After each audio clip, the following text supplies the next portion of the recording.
G'day YouTube, Warbles on a lot here. I'd like to have a bit of a talk about a bloke called David Hicks. Now, I know a bunch of my non-Australian subscribers won't have much of a clue who David Hicks is. However, there's a bunch of people in Australia who do know who David Hicks is, and I guess I'm going to have to go back a long way to start the story. Once upon a time, there was a Russian-backed communist government in a place called Absurdistan. And this state of affairs kicked off in about 1979.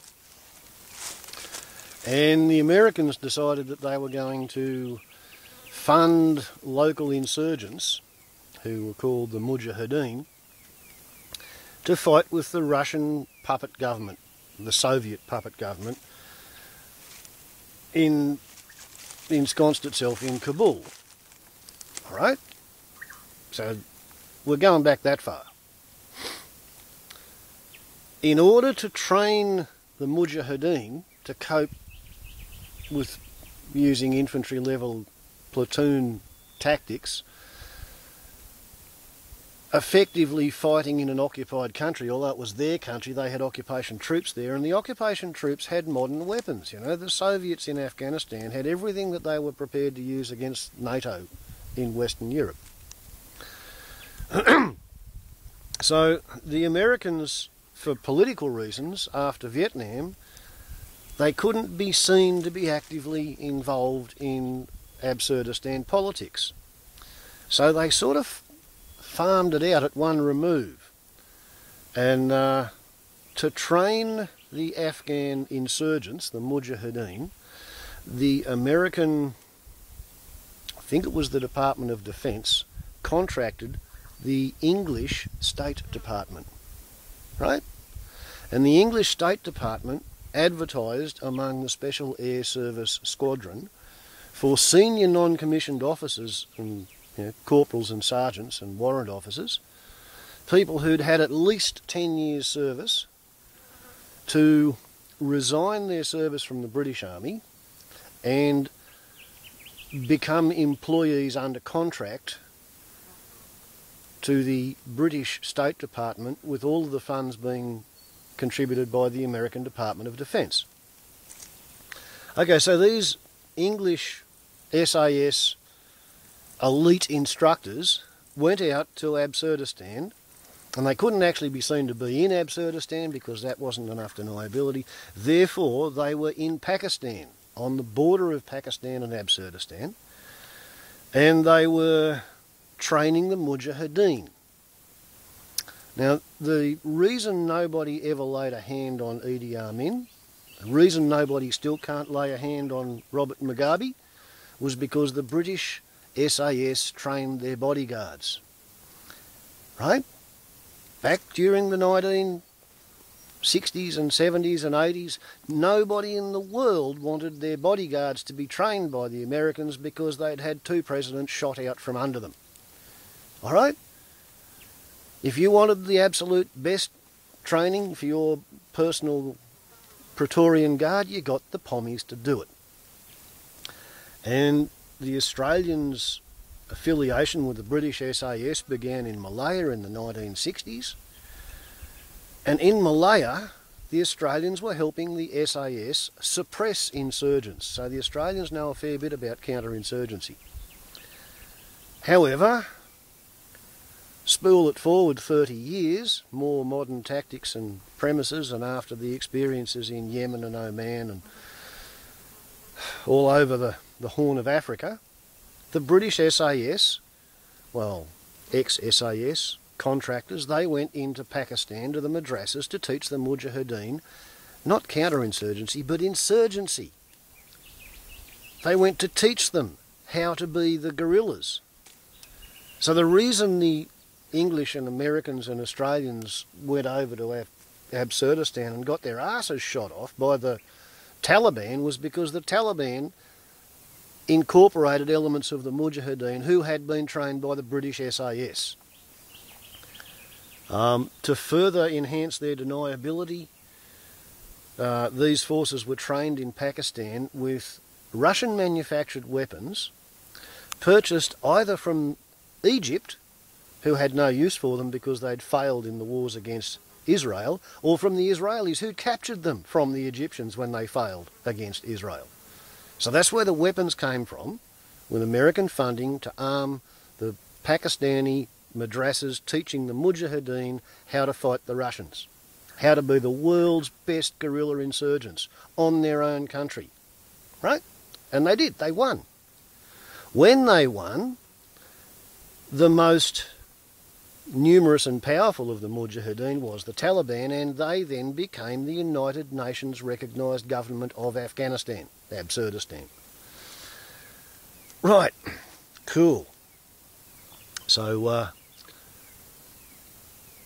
in the meantime, there was a Saudi Arabian prince whose name was Usama. And Usama of the Bin-Laden variety was pretty peeved at the idea of non-Muslim, i.e. infidels, being in a Muslim country, i.e. Absurdistan. And he had the family money pot behind him, and he showed up in Absurdistan while the Taliban and the Mujahideen were all fighting under American sponsorship with the Russians. Usama bin Laden showed up, and not only did he have his own money, he had his own personnel, and he had his own guns. So everybody thought he was great. He got on the cover of Time magazine back in the 1990s, and 1980s, sorry, and his name was Usama. And the American media lapped it up. You know, here we've got this freedom fighter waving the American flag against the Russians. And his name's got USA in the first name, Usama bin Laden. Okay. So they won their little war, and Usama bin Laden stuck around in Absurdistan because he was a guest of the Taliban, and all of those Islamic, tribal, Mediterranean to Asian cultures are pretty big on hospitality, just like, you know, the Western Europeans used to be before they invented industrial economics. If you got a visitor, if you got a guest, you put up with them. You put them up, you feed them, you let them stay as long as they like. You don't start setting their breakfast table with road maps and train timetables. Especially if they've showed up and helped you win your war against the oppressors, and they've brought their own friends, and they've brought their own guns, and they've brought their own money. He's not the sort of guest you could offend. However, when Madeleine Albright, the American Secretary of State, visited Sad Man Who's Insane in Iraq and said to him, "Oh, America's not interested in border disputes among client states," which Sad Man Who's Insane interpreted as a green light, go ahead, and he went into Kuwait, and suddenly the United States and all of its NATO allies under UN sanction moved 500,000 troops and camped them on the sacred soil of the Saudi Arabian sand pit. And that drove Usama bin Laden right round the twist. Potty, bananas, got him upset. He declared war on the United States when they refused his demands to remove their infidels from the sacred soil of the Saudi sandpit. Nobody took much notice of him. What could he do? Well, he bloody near sunk the USS Cole. Right, it was tied up at a wharf in Yemen or Somalia or some other bloody out-of-the-way place, and he got frogmen to swim down there and put a limpet mine on it. Boom! Bloody great big hole in an American boat. Ooh, shit, you know, this fella's serious. The next thing he did, he put a truck bomb under the World Trade Center in the car park. Boom! Truckload of explosive, you know, shook the towers a tiny weeny bit, knocked out a few executive toys. Might have dislodged a picture frame perhaps. Didn't actually do much because they were steel reinforced concrete buildings. So that's Usama bin Laden. That's what he actually did. Now, the war in 1991, where George H.W. Bush basically took the entire NATO stockpile and fired it off at the Iraqis to chase them out of Kuwait, and then stopped at the border of Iraq because he didn't want to occupy the country because he was a World War II vet, he'd been the deputy head of the CIA, and he knew what a mistake that was going to be. But it emptied the stockpiles and it allowed the NATO military-industrial complex to continue production for another 10 years to rearm after the Iraq War. President Shrub, the junior, he didn't know when to stop the dickhead. Now, he had to occupy Iraq because somebody attacked the United States infrastructure. The World Trade Center towers got 2 kamikaze airliners, and miraculously 2 aeroplane loads of jet fuel somehow caused 3 buildings to neatly vertically demolish, complete with microspheres of thermite scattered throughout the ashes, just as if somebody used high-tech demolitions to knock them down, perhaps installed during the February to May elevator core maintenance, which was carried out in all 3 buildings after their owner had insured them against being hit by airliners and doubled his insurance. And when 2 buildings got hit, he got a double payout too. Interesting little scenario there, but there's somebody attacked the United States. And instantly Usama bin Laden's name had been changed to Osama bin Laden, and he was blamed with the whole thing. Sitting in a cave on the Afghan-Pakistan border, he was supposed to have been connected to a kidney machine and organised a kamikaze air raid. He even managed to miraculously get his trained minions to hijack one aircraft that's supposed to have flown through the Pentagon lawn without leaving any trenches for its engines to have dug, because the fuselage is supposed to have gone through a ground level window and left a 3-metre hole. Pretty smart bloke, this Usama bin Laden, who became Osama bin Laden.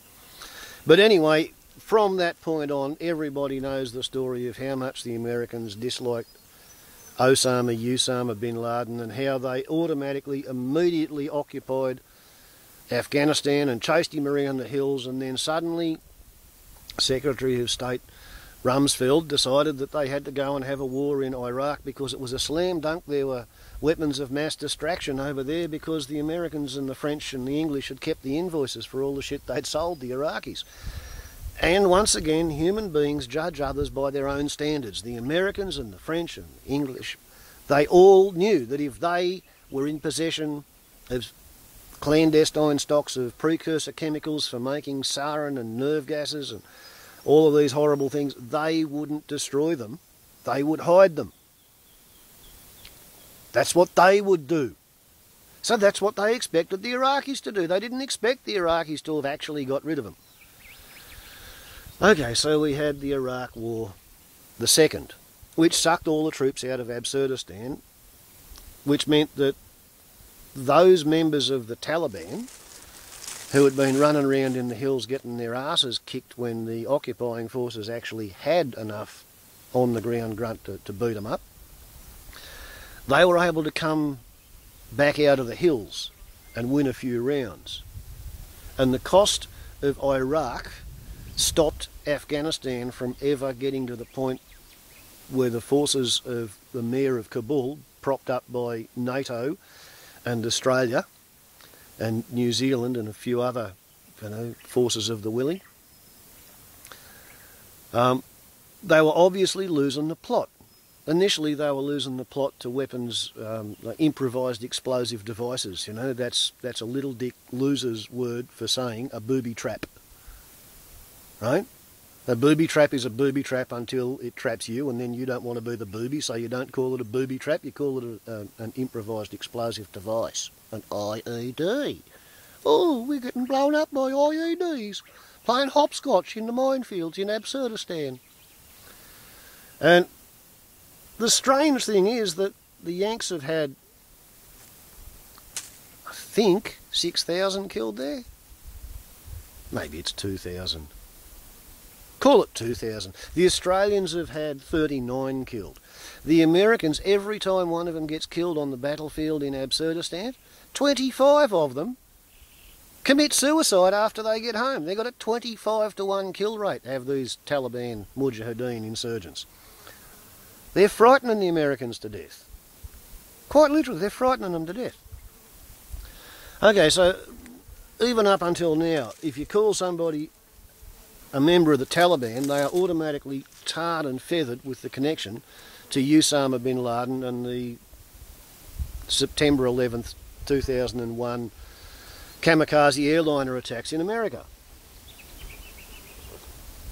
Now, the David Hicks connection is that this was an Australian labourer, a buffhead, who broke up with his missus in, I think, the 1990s, when there was a Christian versus Muslim shitfight going on in Yugoslavia.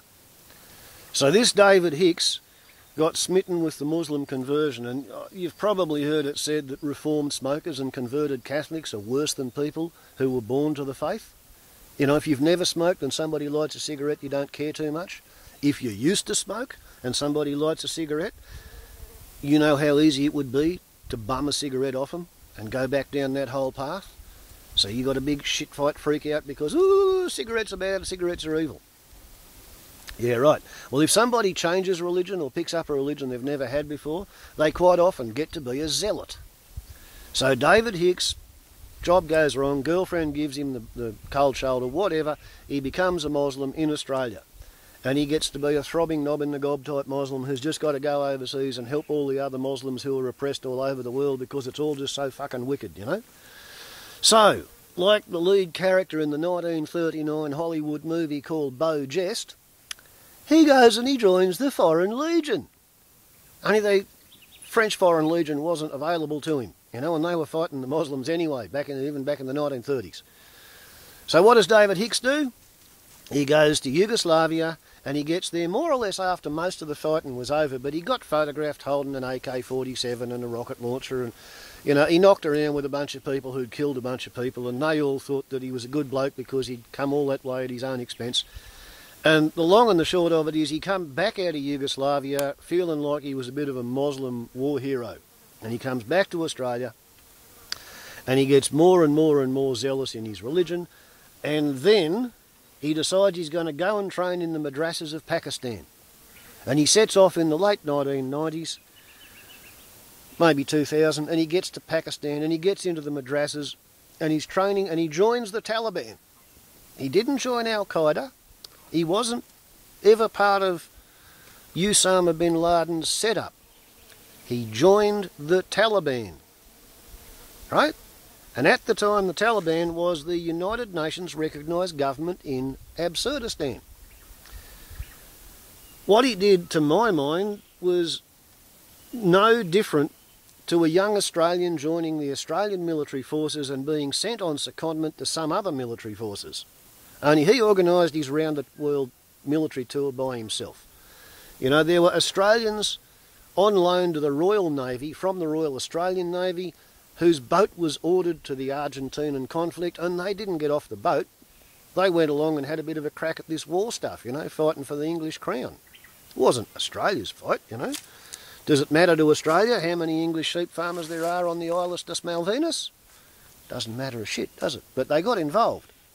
Does it really matter to David Hicks what goes on in Afghanistan and Pakistan? Not really, but he got involved. He went off and he played Beau.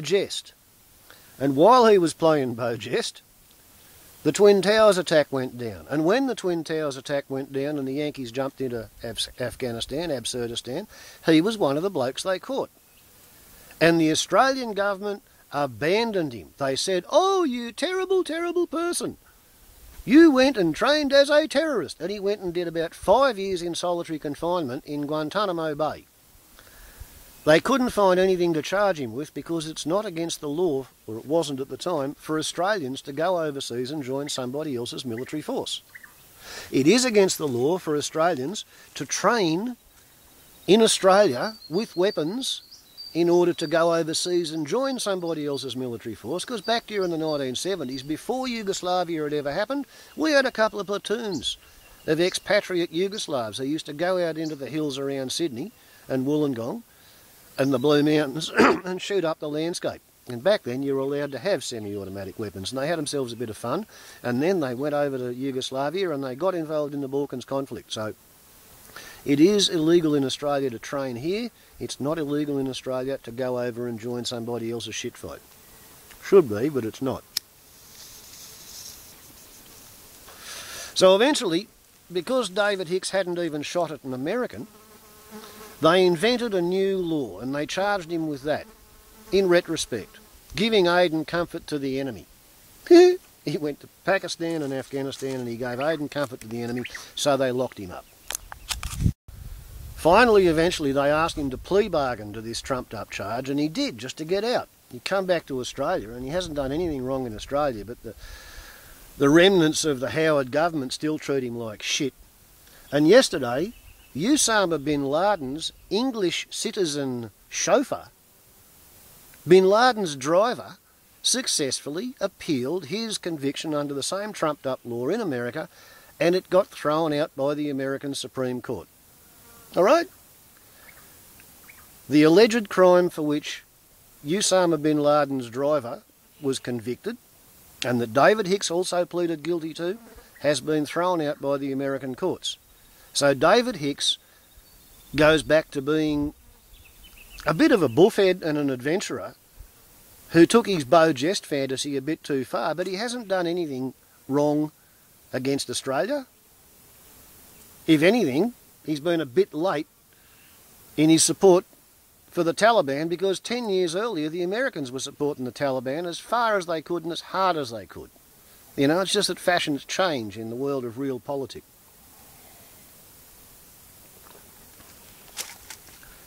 But anyway, for the subscribers to the Warbles On A Lot channel, who were vaguely interested in wondering what was the actual rights and wrongs in the story of why David Hicks did 5 years in Guantanamo, wrong place at the wrong time. His military fantasies led him astray. The idea that being in the Taliban means that he was automatically a terrorist is a crock of shit. You know, the Taliban was merely the government made up of the Mujahideen, and the Mujahideen were trained by the English with American payroll to fight the Russians. This is all a case of as ye sow, so shall ye reap. If the English and the Americans didn't want the Afghans to be so bloody good at guerrilla warfare, why the fuck did they train them at such great expense? Because they like to think of themselves as puppet masters. They like to think they're smart. Like these idiots who think they can take a forest and they can manage it to become more productive. Every fucking time they try, they make a desert.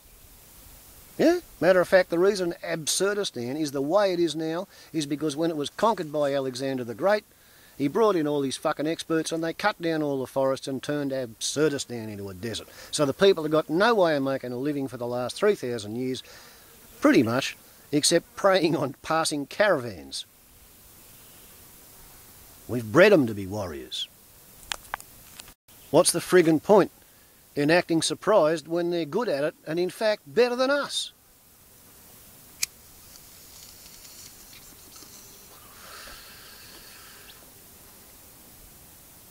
I recall reading in New Scientist that the more a primate fights, the more often it fights away from its home territory because its peaceful neighbours can't stand it and it gets ejected. Same people did a different study and found that the more often a primate fights away from its home territory, the more often it loses.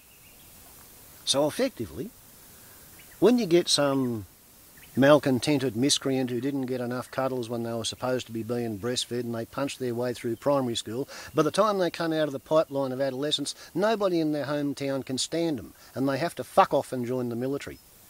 And there they get all the fight they want. And they come home, if they're lucky, with holes in them and all of their legs. But some of them don't come home at all, and most of them come home fairly modified in the head.